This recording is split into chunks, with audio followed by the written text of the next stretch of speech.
Railway બાજુથી ગાય દોડીને આવી એમને। કલોલના પૂર્વ વિસ્તારમાં જેપીની લાઠી પાસે ગાય મારકણે બનતા 5 લોકોને ઈજા પહોંચાડી હતી। ત્યાંથી પસાર થતા રાહદારીઓ અને વાહન ચાલકોની પાછળ પડીને દોડીને તેમને ઈજા પહોંચાડતા 108માં તેમને સિવિલ હોસ્પિટલમાં દાખલ કરવામાં આવ્યા છે।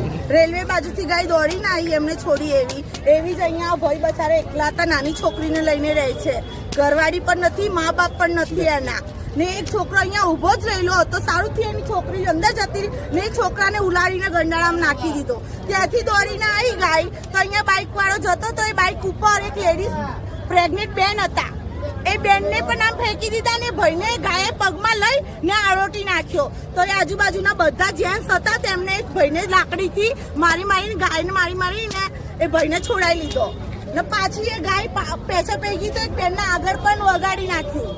એ બેનને નહીં બતાવું પણ એ બેન પણ પડી ગયા, વાગ્યું બેનને ઢીચણમાં પણ વધુ બહુ કરી છે, વારંવાર કરી છે પણ નહીં પકડી નહીં જતા ગાય। કલોલમાં રખડતા ઢોરો વારંવાર રાહદારીઓ અને વાહન ચાલકોને ઈજા પહોંચાડતા હોવાથી લોકોમાં ભારે રોષની લાગણી પ્રવર્તી છે। પાલિકા તંત્ર દ્વારા રસ્તે રઝળતી ગાયોને ડબ્બે પૂરવામાં આવે તેવી માંગણી થઈ છે।